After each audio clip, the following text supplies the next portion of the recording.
Hello बच्चों, आज हम बात करने वाले हैं टॉपिक टैक्सोनॉमी के बारे में। टैक्सोनॉमी, ठीक है।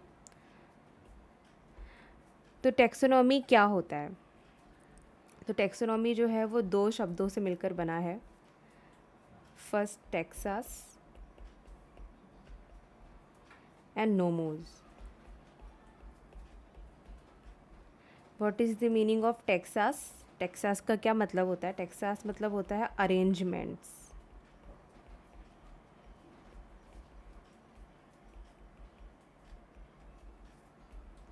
और नोमोज का मतलब होता है, नोमोज से संबंध नॉर्म्स, एक वर्ड होता है नॉर्म्स हम यूज करते हैं, तो इसका मतलब हुआ रूल्स और we can say law.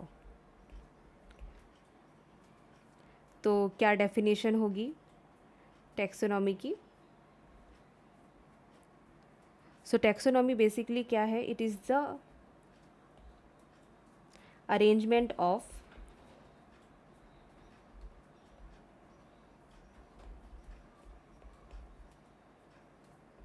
Organism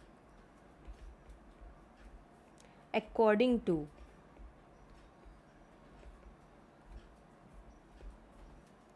rules और लॉज। सो ये टैक्सोनॉमी की क्यों ज़रूरत पड़ी? तो जैसे कि हमारे जो वर्ल्ड है उसमें बहुत सारे एनिमल्स हैं, प्लांट्स हैं, तो उनको ना बेसिकली उनको याद रखने के लिए और हमारी क्लैरिटी के लिए एक उन्होंने ग्रुप्स डिवाइड किए कि इसको हम इस ग्रुप में रखेंगे, इसको इस ग्रुप में रखेंगे, प्लांट को, एनिमल्स को। तो ये जो पूरी स्टडी हम जो करेंगे कि कैसे हम एनिमल्स हैं और प्लांट्स उनको आइडेंटिफाई करेंगे, कैसे उनको हम ग्रुप में डिवाइड करेंगे, कैसे उनको क्लासीफाई करेंगे, इस सब की स्टडी जो होती है वो उसको बोलती टैक्सोनॉमी, ठीक है। तो taxonomy is it is the arrangement of organism according to rules और लॉ। इसमें के कुछ रूल्स और लॉ को हम फॉलो करेंगे, ऐसा नहीं है कि मन चाहे हमने उस हिसाब से इसको रख दिया। इसके लिए प्रॉपर रूल्स और रेगुलेशंस जो है उनको फॉलो करना रहेगा और उसके अकॉर्डिंग ही हम कोई भी प्लांट हुआ या कोई भी एनिमल हुआ उसका नाम रखेंगे, उसका एक साइंटिफिक नाम होगा। सो टैक्सोनॉमी, हम टैक्सोनॉमी को ऐसे भी डिफाइन कर सकते हैं कि taxonomy is a science of identification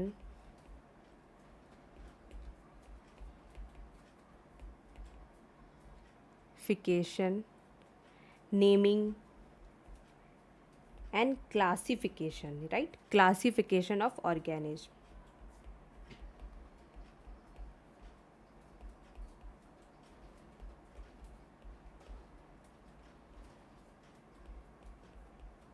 तो इसमें फर्स्ट क्या करेंगे? फर्स्ट हम करेंगे कोई भी ऑर्गेनिज्म को आइडेंटिफाई, फिर उसको हम क्या करेंगे? उसको नेमिंग, नेमिंग मतलब उसका नॉमेनक्लेचर डिसाइड करेंगे, देन उसको करेंगे क्लासिफिकेशन,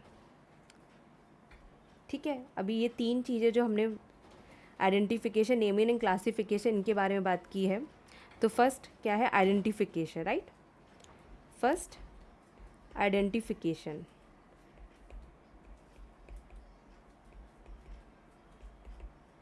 अभी आइडेंटिफिकेशन क्या होता है, कैसे आइडेंटिफाई करेंगे?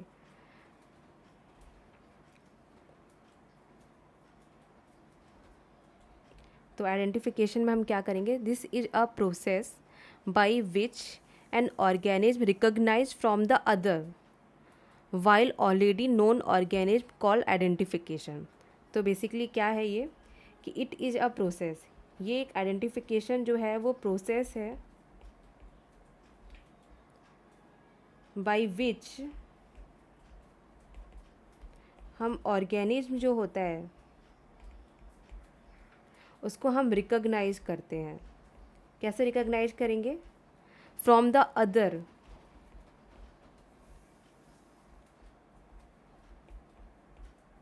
From the other already non जो ऑर्गेनिज्म होगा ना, उससे उसको कंपेयर करके, उसके फीचर्स को देख करके उसको रिकॉग्नाइज करेंगे और उसके अकॉर्डिंग उसको हमें देखना है कि उसको सेम ग्रुप में डालें। जैसे कि सपोज हम ऑर्थोपोड ग्रुप फाइलम की बात करें, तो ऑर्थोपोड फाइलम में हम कॉकरोचेस हुए, क्रैप्स हुए, ये सो इनकी एक ही फीचर्स हमें देखने, कुछ सिमिलैरिटीज़ देखने को मिल रही है, तो हम उनको एक ही ग्रुप में डाल रहे हैं, एक ही फाइलम में उनको पुट कर रहे हैं। तो इस तरह से एक आइडेंटिफिकेशन हुआ कि हाँ ये है, एक फ्लाइंग है, ये फ्लाइंग कर रहा है या जो भी है, या ये जो है वो लैंड पे रहता है, या फिर ये वाटर है, या फिर लैंड एंड वाटर दोनों एम्फीबियंस हो गए। इस तरह के बहुत सारे जो है हम आगे किंगडम है इन सब में बात करेंगे। बट आइडेंटिफिकेशन का एक मेन रूल है कि it is the process by which organism recognize from the other already known organism. ठीक है, इसमें एग्जांपल्स बहुत कुछ हो सकते हैं।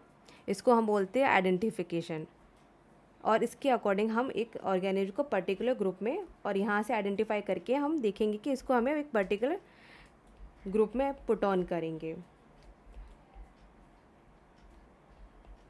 Put on particular group. Same features वाले होंगे उनको सेम ग्रुप में रखेंगे, अलग फीचर्स वाले होंगे उनको अलग फीचर्स में रखेंगे, बट एक आइडेंटिफिकेशन एक फर्स्ट प्रोसेस हो गया। ठीक है, अभी सेकंड आता है nomenclature.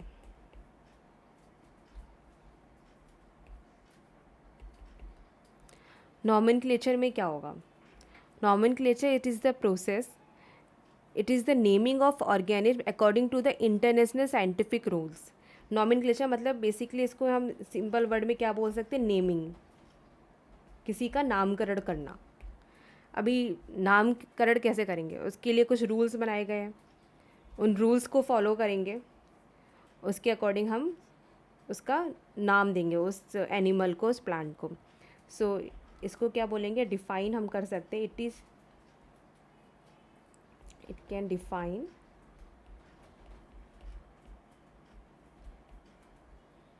Naming of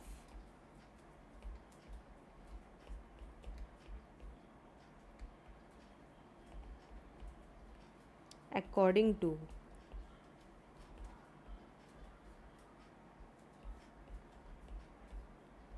international scientific rules. इसके लिए भी एक प्रॉपर साइंटिफिक रूल्स बनाए गए हैं, उसको ही ध्यान में रख करके हमें कोई भी नॉमेनक्लेचर जो हम नया खोजते हैं उसको हमें नाम रखना है। ऐसा नहीं कि हमने मन चाहे मर्जी से अपना नाम रख दिया, ऐसा नहीं कर सकते। इसके लिए प्रॉपर साइंटिफिक रूल्स को हमें फॉलो करना रहेगा। तो इसके अकॉर्डिंग हमें साइंटिफिक रूल्स क्या होंगे उसके बारे में हम नॉमेनक्लेचर जब पढ़ेंगे डिटेल में तब उसके बारे में बात करेंगे। अभी थर्ड फीचर जो है वो क्या है? Third one is classification. First हमने कोई भी ऑर्गेनिज्म है उसको क्या किया? आइडेंटिफाई से हमने देखा कि ये ऑर्गेनिज्म जो है वो फर्स्ट किस ग्रुप का है। जो पहले से नोन ऑर्गेनिज्म उसमें देखा कि कोई ऐसा ऑर्गेनिज्म हमने पहले से इसको खोजा हुआ है कि नहीं। अगर हमें दिखता है कि हाँ ये कुछ इससे सिमिलर मिलता है तो हम उसको उसी ग्रुप में पुट करते हैं। फिर उसके बाद उसका नेम, अब उसका नेम कैसे रखेंगे? नेम के लिए हमने बनाए कुछ इंटरनेशनल रूल्स हैं, रेगुलेशंस बनाए हुए हैं, उसके बारे में हम डिटेल में बात करेंगे। उसके बाद हम इसको क्लासीफाई करेंगे। हमने ग्रुप में रख दिया, अब ग्रुप में भी उसको कौन से ग्रुप में रखना है उसको क्लासिफिकेशन प्रोसेस देखेंगे उसका। तो क्लासिफिकेशन क्या होता है? It is a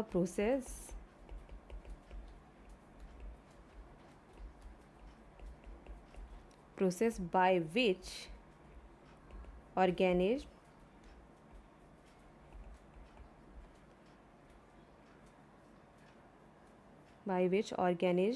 categorized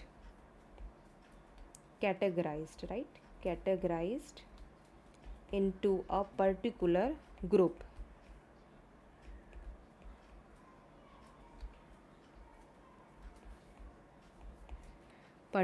on the basis of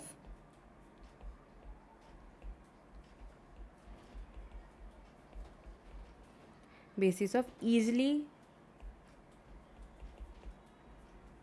observing character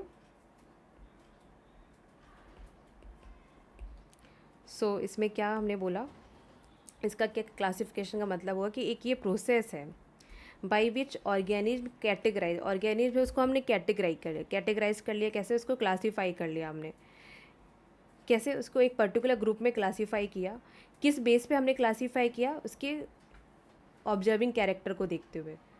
जैसे कि मैंने बोला कि वो उसमें क्या क्या मेन फीचर्स देखने को मिले, वो जो है वो क्या खाता है या फिर वो किस तरह का दिखता है, उसके फीचर्स को जो मेनली हमें जो दिख रहे हैं ऊपर ही ऊपर से फीचर्स, उनको मेनली उन्होंने कंसिडर करके उसको क्लासीफाई किया। क्लासिफिकेशन के भी बारे में हम डिटेल में बात करेंगे।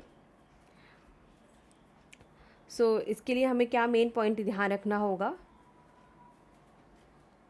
कि इसमें हम कैसे इसको क्लासीफाई करेंगे, उसमें हम देखेंगे basically basis of easily observing characters को देख करके उसको क्लासीफाई करेंगे। ठीक है, तो ये हो गए 3 टैक्सोनॉमी में बात। अभी ब्रांचेस ऑफ टैक्सोनॉमी भी हैं।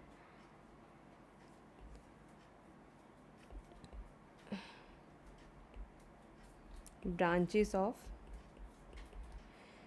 टैक्सोनॉमी,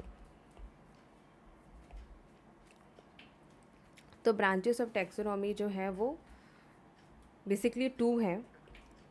फर्स्ट वन इज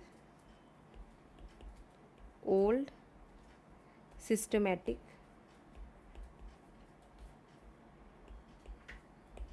और second one is new systematics.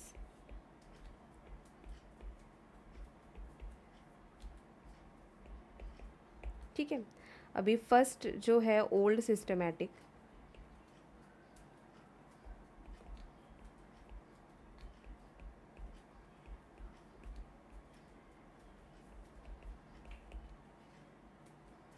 Old systematic में क्या है, ओल्ड सिस्टमैटिक मतलब पहले तो हम जानते हैं कि सिस्टमैटिक क्या है, मतलब सिस्टमैटिक वर्ड जो है वो कहाँ से आया है।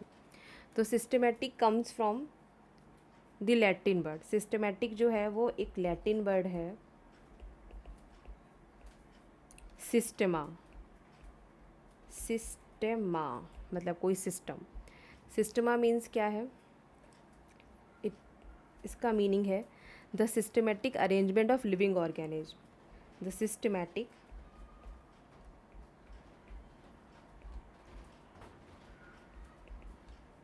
Arrangement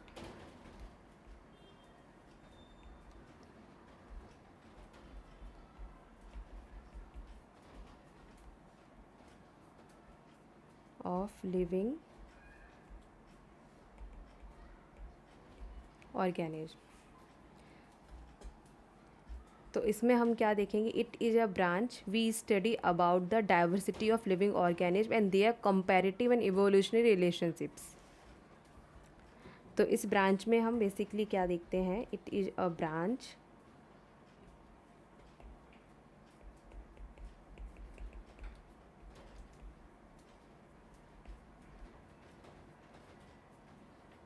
study about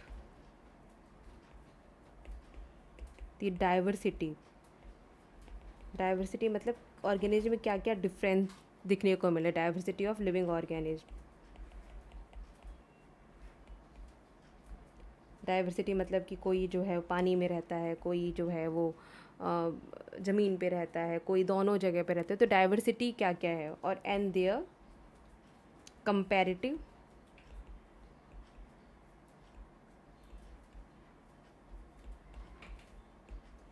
and evolutionary relationships.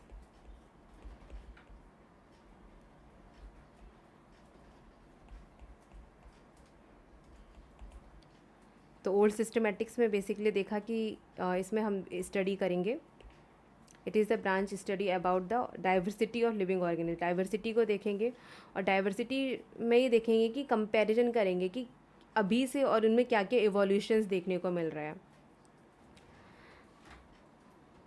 ठीक है, तो इसमें हम क्या क्या देखने को मेनली चीज़ जो है वो ऑब्जर्व करते हैं, जैसे कि मॉर्फोलॉजी ऑफ फ्रूट्स की देखेंगे, एक प्लांट में की morphology of fruits, branch of plant, उसकी मॉर्फोलॉजी को स्टडी करेंगे। ठीक है, तो ये होगी ओल्ड सिस्टम में हम कैसे देखते थे, एक ओल्ड सिस्टम में किस तरह से हम डाइवर्सिटी एक क्लासिफिकेशन और कैसे उसको नाम देते थे। अभी न्यू सिस्टम में क्या है, second one is new systematic.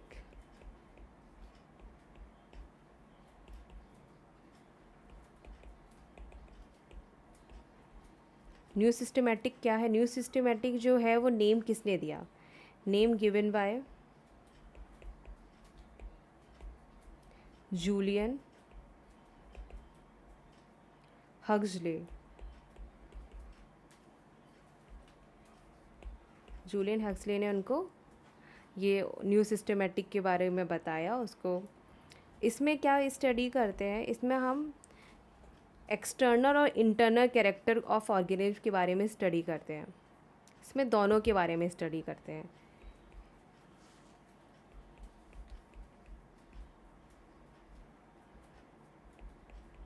External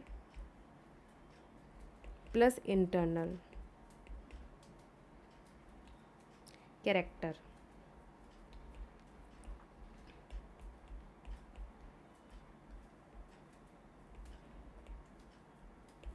organism के बारे में स्टडी करेंगे और इसमें also include the structure of cell development process, ecological information. और ये और क्या कि क्या क्या स्टडी करके उसको क्लासीफाई करेगा, इसमें ये स्टडी और करेगा, ये क्या क्या और इंक्लूड करता है स्टडी में, द स्ट्रक्चर ऑफ सेल, कोई भी प्लांट हुआ है या कोई भी एनिमल, उसके स्ट्रक्चर ऑफ सेल को भी स्टडी करेगा, उसके डेवलपमेंट प्रोसेस को भी देखेगा।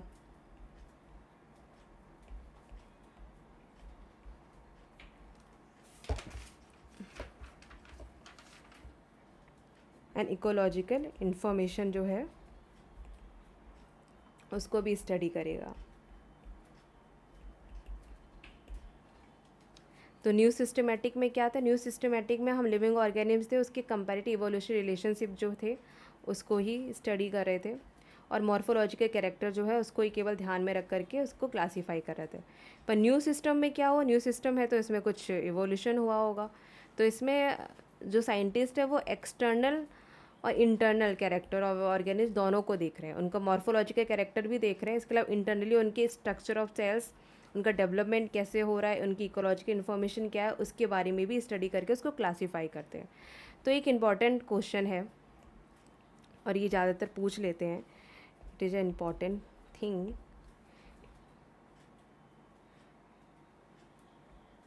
कि न्यू सिस्टमैटिक जो टैक्सोनॉमी की कौन सी ब्रांच में इंटरनल रिलेशनशिप और एक्सटर्नल रिलेशनशिप के बारे में बात करते हैं, तो वो है branch new systematic. So new systematic का इम्पॉर्टेंट एक याद रखेंगे, it is used to know the inter relationship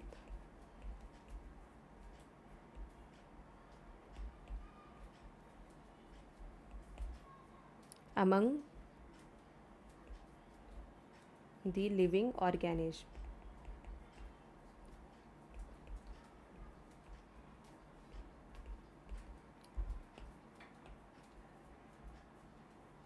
so it is use to know the inter relationship के बारे में हम इसमें बात करते हैं new systematic. It is important question, ये एग्जाम में पूछ लेते हैं। सो न्यू सिस्टमैटिक में जूलियन हक्सले ने दिया, इसमें एक्सटर्नल इंटरनल कैरेक्टर दोनों के बारे में बात कर रहे हैं, इसको इंटर रिलेशनशिप के बारे में इसमें बात करते हैं, उसके अकॉर्डिंग इसको क्लासीफाई करते हैं। ठीक है, अभी ये टैक्सोनॉमी का प्रैक्टिकल सिग्निफिकेंस क्या है, what is the practical significance of taxonomy.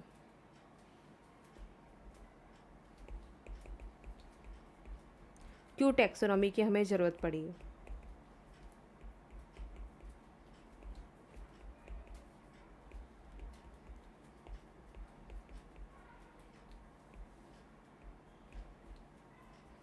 तो जैसे कि हमें पता है क्यों हमें ज़रूरत पड़ी, बिकॉज आइडेंटिफिकेशन ऑफ अननोन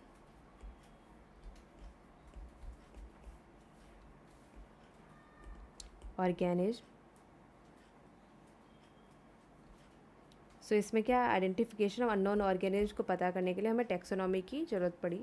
उसके अकॉर्डिंग हम अननोन ऑर्गेनिज्म को आइडेंटिफाई करते हैं, उनको नोमेनक्लेचर देते हैं, उनको क्लासीफाई करते हैं, और इसके अकॉर्डिंग हम जो है जो भी हमारे जो प्लांट्स हुए एनिमल्स हुए उनको प्रॉपर ग्रुप्स में डिवाइड करते हैं, और कि जिससे कि आगे के आगे लोगों को पता चलता रहे कि ये हमने अभी तक डिस्कवर किए हैं, राइट। इसके अलावा टॉपिक के अलावा थोड़ी सी और अलग बात कर लेते हैं कि बायोडाइवर्सिटी जो है, एक क्वेश्चन एग्ज़ाम में एक ये पूछ लिया जाता है कि what is the practical significance, एक ये तो इम्पॉर्टेंट है ही। दूसरा एक इम्पॉर्टेंट चीज़ ये भी पूछ लेते हैं कि व्हाट इज़ द डाइवर्सिटी, मतलब मैक्सिमम डाइवर्सिटी कहाँ देखने को मिलती है। मैक्सिमम डाइवर्सिटी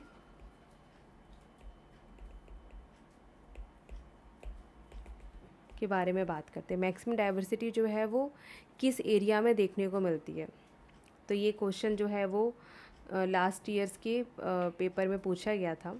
तो मैक्सिमम डाइवर्सिटी जो है वो कहाँ देखने को मिलती है, वो मेनली जो है वो ट्रॉपिकल रेन फॉरेस्ट जो है, tropical rain forest, it is important, इसलिए मैं आपको बता रही हूँ। कुछ भी अलग एक्स्ट्रा कुछ हुआ करेगा तो मैं आपको इसमें डिस्कस कर दिया करूँगी, टॉपिक से अलग बात भी कर लिया करेंगे थोड़ी। ट्रॉपिकल रेन फॉरेस्ट जो है वहाँ पे मैक्सिमम डाइवर्सिटी जो है वो देखने को मिलती है। अभी ट्रॉपिकल रेन फॉरेस्ट में ही क्यों देखने को मिलती है, रीज़न क्या है, क्यों? क्योंकि वहाँ का वेदर जो है स्टेबल होता है। अगर वेदर स्टेबल होगा तो क्या होगा, वहाँ के जो ऑर्गेनिज्म होंगे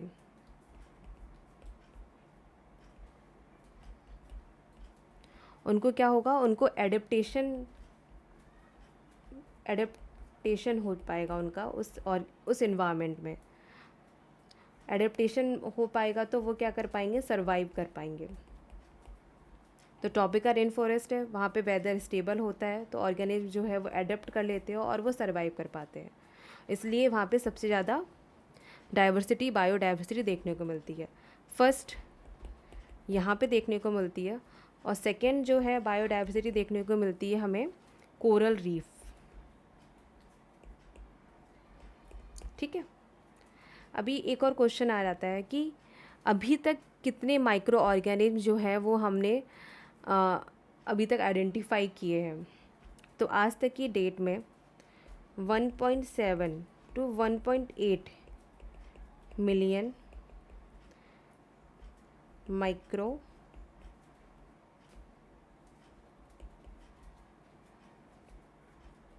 are known and recognized।